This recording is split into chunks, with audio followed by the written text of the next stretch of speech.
High. আমের সিজনে আম ডাল না হলেই নয়, তো চলো আজকে আমার স্টাইলে আম ডাল রান্না করি। তো প্রথমে দেখো ডালগুলো রাখলে মনের মধ্যে যত শক্তি আছে সব শক্তি দিয়ে ধুইয়া এরম করে টাকবাক করে ফুটতে উঠলে কতখানি কেন নুন দিয়ে দেবো, আর এমন নুন দিয়ে না যেন পরে আর খাইতে পারো না। কারণ বন্ধুরা আমি বরাবরই একখানি খানে নুন দিই যে আর হ্যার এরপর আর ওই আর মুখে দেওয়া যায় না।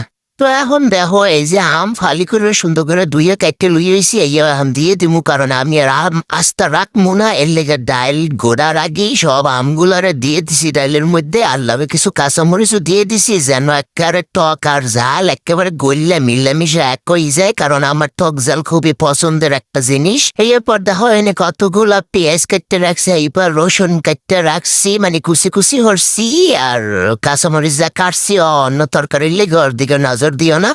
তো এখন আমি এই আস্তা ডাইলের লাগে আর কি কয় একটু একটু করে আর রসুন কুচি আর পেঁয়াজ কুটি দিয়ে দিমু যেন এগুলো সেদ্ধ হয়ে যায়। একেবারে যখন গোটা দিমু সব একেবারে মানে ফিনিশ হয়ে যাবে, ডাইলে সব মিললে জিলে এক হয়ে যাবে।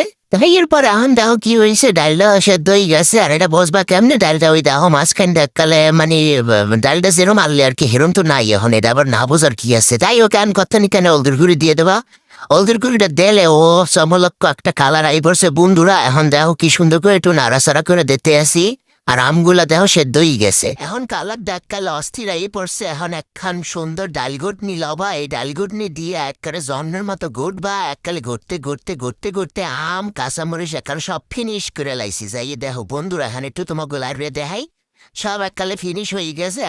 তো দেখো বন্ধুরা এখন কি করতে হবে, চুলোর উপরে এরম আমি একটু ছোট মানুষ, আমি ছোট একটা কড়াই বয় দিছি, আর এটার মধ্যে কি করবো তেল ডাইলা দিছি, তেল ডাইলা দিয়া এই দুইটা শুকনো মরিচের মাঝখানটা একটু ফেরে ফেরে দিছি। এখন এর মধ্যে দিয়ে দিছি অল্প কটা মেথি আর হইলো কালা জিরা, মনে করো এই দেওয়ার জন্য লাগে এত সুন্দর একটা ঘেরান আইবে ডাইলে গনে, মানে এই ঘেরানের ঠেলায় আশেপাশের কুত্তা বিলাই যা আসে সবাই দেখবে তোমার দুয়ারের সামনে থালবাড়ি লেগে বই থাকবে যে মোরে একটু দাও মোরে একটু দাও। এরপর বন্ধুরা দেখতে পারতে আসো একেবারে পেঁয়াজ রসুন মরিচ সবকিছু লাল লাল করে বাইজে লইছি, একেবারে যেরম তুমি তোমার বয়ফ্রেন্ডের সামনে গেলে একেবারে লজ্জায় লজ্জাবতী হইয়া লাল হইয়ে যাও, একালে সেইরম লাল করে বাইজে নিতে হবে। এরপর কি করতে হবে, মন ডাইলে বাগার দেশো নাকি দেও নাই, এই যে ডাইলে বাগার এখন দিয়ে দিলাম। এই দেখো কি অবস্থা হয়ে গেছে, ক্যামেরাটা গুলো হয়ে গেছে কেমন ডাল লাগে। যাই হোক এখন মেঘের পরে সব ক্লিয়ার হয়ে গেছে, এই দেখো কত সুন্দর একটা কালার আসছে। মাশাল্লাহ মাশাল্লাহ কইতে ভুললে যাইও না গাইস, আমার হাতে নজর লাগাইও না বুঝছো। এখন দেখো কি সুন্দর একটা ডাইল হয়ে গেছে ভাই, এটা খাইতে এত যে মজার। হেনে দেখো করোর মধ্যে একটু লেগে রয়েছে, এখন কি ওর মই ডাইল দিয়ে সুন্দর হয়ে ইয়ে সব কাঁচাইয়ে এবার দিমু, কারণ তেল মশলার সব দাম আছে বুঝো নাই। যাই হোক করইটার মধ্যে মশলা তেল যা আছে ডাইল দিয়ে সুন্দর করে কাঁচাইয়ে এবার আবার ওই পাইলের মধ্যে ডাইলে দিতে হবে, আর ডাইলে দেওয়ার পরে আমাদের ডাইল রেডি। এখন খালি খাওয়ানোর পালা।